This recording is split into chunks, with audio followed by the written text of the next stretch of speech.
며칠 전 뉴욕 센트럴파크에서 흑인 남성이 강아지 목줄을 채우라고 백인 여성에게 말했다가 흑인이 자신을 위협하고 있다며 경찰에 신고하는 사건이 있었습니다. 미국 네티즌들은 인종차별의 사례라며 분노하는 반응을 보였습니다. 흑인이 영상을 찍지 않았다면 경찰에 끌려가 큰일을 치를 뻔했다는 것입니다. 미국 경찰은 그간 흑인에 대한 강압적인 공권력 행사로 지탄을 받아왔습니다. 크게 문제가 되었던 사건이 수차례 발생한 가운데 29일 미네소타주 미니애폴리스에서 체포 과정 중 흑인이 또 한 번 사망하는 사건이 발생하며 분노에 찬 시위대가 미국 전역에 확대될 조짐이 나타나고 있습니다. 그리고 트럼프 대통령의 트윗이 사태에 기름을 끼얹었다는 평가가 나오고 있습니다. 29일 트럼프 대통령이 게재한 트위터에 약탈을 시작할 경우 발포도 시작된다는 언급이 크게 논란이 된 것입니다. 강력한 대선 경쟁자인 민주당 바이든 후보는 자신의 트위터에 너무나도 많은 사람들이 고통받는 와중에 미국 시민을 향한 폭력을 요구하고 있다라고 비난했으며 최근 우편 선거권으로 트럼프 대통령과 마찰을 빚고 있는 트위터는 해당 트윗에 폭력 미화 그리고 역사적 맥락 경고 딱지를 붙였습니다.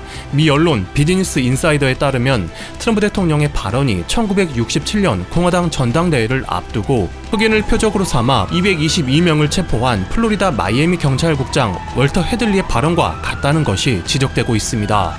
CNN의 흑인 기자가 생방송 도중 체포되는 사건까지 벌어져 워싱턴 포스트는 미니애폴리스에서 연기가 자욱한 새벽에 경찰이 CNN 기자 히메네즈와 프로듀서 빌 커코스, 사진 저널리스트 리오넬 멘데스를 체포했을 때 카메라가 가진 민주주의의 잠재력의 힘과 나약함이 극적으로 전 세계에 드러났다고 평가했으며 CNN의 해당 유튜브 영상은 31일 3시 기준 조회수가 650만 회에 달했고 미국인들은 미디어가 취재 중에 체포당했다고? 이게 뭐야? 북한이야? 당신이 언론과 미디어를 억압할 때 당신은 더 이상 민주주의가 아니다. 독재다. United States of North Korea. 파시즘을 향한 다음 단계. 자기 일을 하는 기자를 체포하라. 체크하도록 해. 라는 반응을 보이고 있습니다. 곳곳에서 물건을 무단으로 가져가는 사례가 나오고 있고 자칫 인종 갈등에까지 번질까 현지 한인 사회는 촉각을 곤두세우고 있다고 전해집니다. 이와 같이 국내 상황이 매우 어지러운 중 트럼프 대통령은 대중국 견제를 위한 새로운 카드를 제시했습니다. 30일 테슬라로 유명한 일론 머스크가 이끄는 민간기업 스페이스X가 민간으로서는 최초로 유인 우주선을 발사하는 역사적인 사건이 있었는데요. 여기에 참석했던 트럼프 대통령이 전용기 에어포스 1에 탑승하여 복귀하면서 한국에 있어 충격적인 발언을 한 것으로 전해집니다. 다음 달 하순 미 워싱턴에서 개최 예정이었던 G7을 9월로 연기하면서 한국, 호주, 인도, 러시아를 초청하고 싶다는 의사를 밝힌 것입니다. 의장국이 비회원국을 초청할 수 있는 관행에 따른 것으로 트럼프 대통령은 현재의 G7이 90국가의 그룹이라며 아웃데이티드라는 표현을 썼습니다. 미국의 우주군 창설, 민간기업의 유인 로켓 발사로 엿보이는 우주시대, 코로나가 앞당긴 제4차 산업혁명, 뉴노멀, 언택트의 시대에는 산업시대부터 이어진 기존의 파워 밸런스가 붕괴되고 무엇보다 중국이 배제된 새로운 균형이 재편될 것이라는 무서운 의미가 포함되어 있는 발언이라 평가할 수 있습니다. 미 현지 시간 29일 백악관 로즈 가든에서 트럼프 대통령이 발표한 WHO 탈퇴 선언으로 독일 보건장관이 맹비난하고 메르켈 총리가 G7에 불참할 것이라는 의사를 밝힌 가운데 중국에 대항할 전력을 원하는 미국 입장에서는 한국의 중요성이 그만큼 커졌다고 할 수 있겠습니다.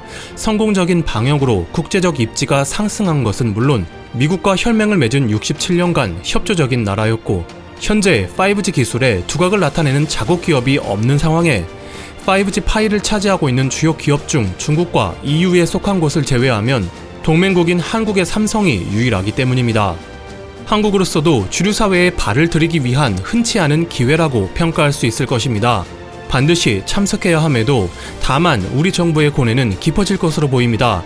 정치적으로는 미국과 가깝지만 경제적으로는 중국과 가까운 현실에 아직 미국으로부터 공식적인 요청은 없지만 트럼프 대통령이 일회성이 아닌 새로운 선진국 클럽 G11을 추진할 경우 우리의 줄타기 외교, 양다리 외교가 본격적으로 시험대에 오르게 되기 때문입니다. 작년 기준 홍콩과 중국이 한국 반도체 수출의 56.8%를 차지하면서 큰 비중을 차지한 가운데 미국의 특별대우지휘 박탈로 중국으로 우리 수출품이 들어가는 관문인 홍콩이 유명무실화되면 한국에도 사드 보복 이상으로 많은 손해가 예상됩니다. 다만 크리스토퍼 포드 미국 국무부 국제안보담당 차관보에 각 나라가 잠재적인 정보 도둑질을 야기하는 화웨이와 같은 회사들의 눈을 뜨기 시작하면서 믿을 만한 공급자를 찾게 될 것이며 삼성도 물론 이에 포함될 것이라는 발언처럼 사태를 타개하기 위한 가능성은 존재하는 것으로 보입니다. 중국 또한 최근 한국에 유화적인 이미지를 보이며 우리 반도체 업계에 해피콜을 보내고 있습니다. 중국 반도체 굴기가 최근 수년간 제자리 걸음을 하고 있는 상황인데 22일 시장 조사업체 IC 인사이츠에 따르면 중국 반도체 자금률은 지난해 15.7%로 2014년보다 0.6%포인트 오르는 데 그친 것으로 보입니다. 미국의 제재로 중국은 반도체 자금률을 끌어올려야 하지만 이 점에서 현실적인 난관에 봉착한 것입니다. 보고서에 따르면 2024년 중국의 반도체 자금률은 20.7%로 이마저도 삼성과 하이닉스의 중국 라인을 제외하면 중국이 순수하게 자급하는 물량은 6%밖에 되지 않습니다. 24일 화웨이가 삼성과 하이닉스 중국 법인 관계자들을 불러 미국 정부의 압력에도 안정적으로 반도체를 공급해달라고 요청한 것으로 알려졌습니다. 화웨이가 구매하는 한국 반도체는 연간 약 10조 원으로 우리로서도 화웨이로서도 쉽게 손을 놓기는 어려운 상황입니다. 트럼프 대통령의 발언이 깜짝 발언이 아니라 정말로 G11 새로운 판짜기를 추진한다면 일본의 고민이 클 전망입니다. 테이블에 초대받기 위해서는 기존 회원국의 만장일치 의견이 필요한데 한국과 수출 규제, 영토 문제 등 마찰을 빚고 있는 일본이 미국의 압력에 반대표를 던지기가 어려운 상황에 놓일지도 모른다는 것입니다. 아베는 작년 프랑스 비아리츠에서 열린 G7 회의에서는 한국이 없는 가운데 한국의 국가 간의 약속을 지킬 것을 촉구한다며 일방적으로 국제사회에 한국의 이미지를 깎아내린 전력이 있습니다. 최근 공개한 외교 청서에는 독도, 수출 규제, 위안부 문제 등의 책임을 한국에 떠넘기며 고립화를 가속화하는 가운데 31일 우리 정부의 수출 규제 철회 요청 시한 마지막 날임에도 침묵으로 일관하고 있습니다. 우리 정부의 지소미아 유예 결정에 지난해 11월 22일 일시 중단했던 수출 규제 WTO 제소와 관련해서도 이번 G7 테이블에서 발언이 예상됐던 만큼 한국의 회의 참가는 일본 입장에서 굉장히 껄끄러운 것이 될 수 있습니다. WTO 측에 패널 설치를 요청하면서 제소 절차를 재개할 요량으로 G7 테이블에서 어필할 카드가 한국의 참가로 퇴색될 가능성이 커졌기 때문입니다.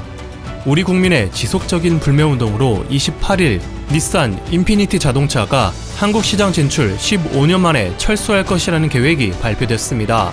불화수소를 수출하던 일본 스텔라 케미파는 20년 3월 순이익이 18%, 매출 12%, 영업이익은 32% 감소했고 반도체 관련 사업 외에 일본에 의존하던 석탄재 또한 29일 시멘트 업계에 따르면 100% 대체 가능해졌다는 소식이 전해졌습니다.